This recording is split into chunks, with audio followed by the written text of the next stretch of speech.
he was starting to recognize that more, and how then it plays out in his relationships. And partly he's chosen women often who were sort of aggressive toward him, and then felt kind of repelled in that way, and it's sort of relived that again and again and again. And has he chosen better this time? Yes, much better. You approve? I approve. Well, it's going much differently, and he's also trying to hold on to more of a sense of himself in this relationship, and that's often what people give up too. You know, they meet somebody and they want it to be this, you know, special love, and then they just, you know, they put themselves aside completely and try to be what this other person wants, and that, you know, is very unfulfilling. Yeah, for either person. For either person, because they were drawn to you who you were when you were acting like yourself before you gave up yourself. Isn't it true? Yeah. So true.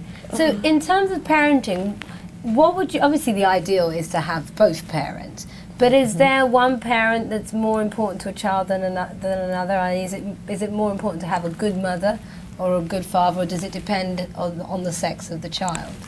Well, both can be really important. It's important that there's a nurturing adult in those early years who's able to attune to the child.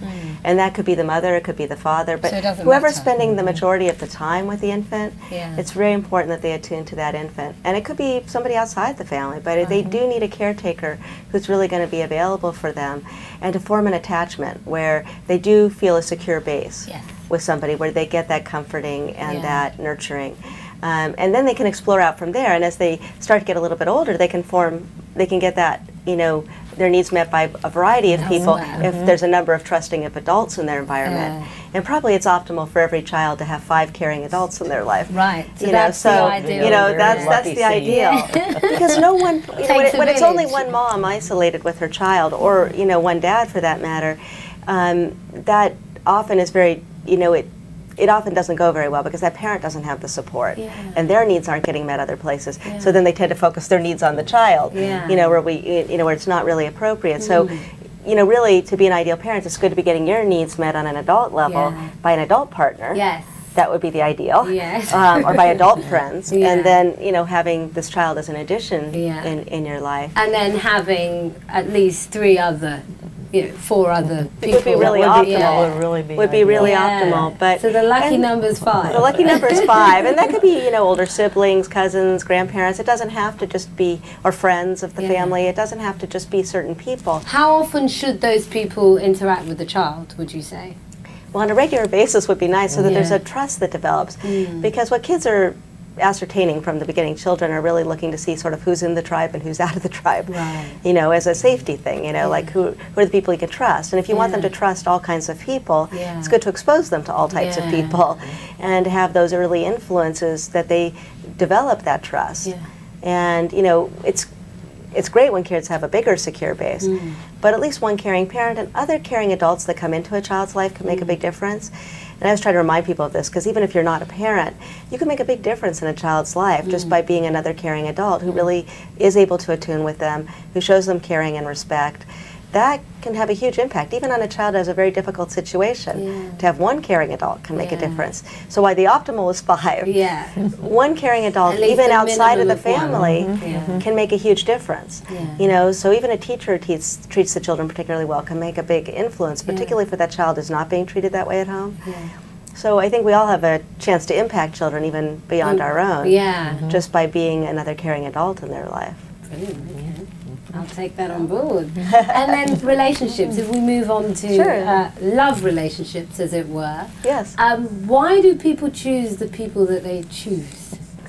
Well, we think the selection process is flawed, because if you ask people why they choose partners, they will list a lot of positive qualities that they're looking for in a partner. You know, maybe, you know, intelligence and sense of humor and compassion and, you know, and how the person looks, all these physical attributes. But often on an unconscious level, what people are really looking for is somebody who will treat them in a way that's similar to how they were treated as a child. And this is true no matter how negative their childhood may have been. But on some level, we're looking for somebody where we can sort of relive that past relationship, because that's what's comfortable to us. You know, somebody whose defenses fit with our defenses. So you'll have a man who feels like he needs to take care of a woman to be worthwhile, and he'll find a woman who feels like she needs to be taken care of. And there's a lot of chemistry in that relationship at the beginning. But, you know, 3 years later, what are they complaining about? You know, they're complaining about exactly what they were drawn together about. You know, I have to take care of her all the time, and you know, he always thinks he needs to take care of me. You know, and you know, it's a lot of the same things that originally drew them together are what they're complaining about and angry and hostile toward each other about a little bit down the line. So our selection process, I think we really have to look at, and somebody who loves or cares about us in a way very different from how we were treated when we were young will often make us uncomfortable.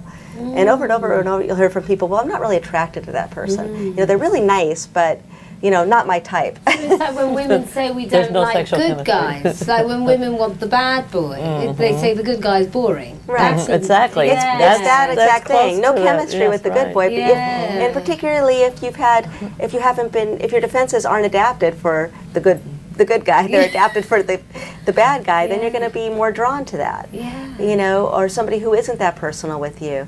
Or a man who's had a mother that was very narcissistic and focused on herself will find a woman who will treat him that same way, you know, who has those same characteristics. He would never say he's looking for that. She would never say she's looking for that. But if you look at their pattern, that's when they say, well, if you look at my pattern, well, then maybe you'd have to say I'm drawn to this kind of person because I do it over and over again. Wow. And if you talk to divorce lawyers, they'll tell you, when they meet the new partner, they're going, oh my gosh, the same person in another body. Like, you know, it's like, it's scary in a way because often we're pretty blind about it.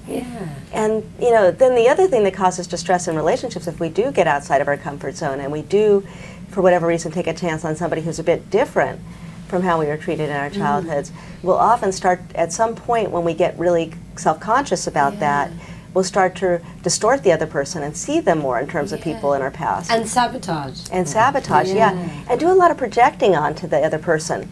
Particularly those negative traits of our parents that we don't want to see in our parents, we start putting them on our partner and reacting to our partner, and pretty soon the partner kind of picks it up and they start to treat you like your projections. And then it's, you know, by the time the couple comes into therapy, it's pretty hard to sort it out because you can't figure out which comes he's first. acting like her withholding mother, and she's acting like his domineering mother, and then, you know, then they've got this whole thing going pretty well, and then it's pretty confusing. Then you're trying to untangle those different parts. In fact, that's what Joyce and I are working on a book about learning to love and about really unlearning to do the behaviors we learned as a child that interfered with love. Like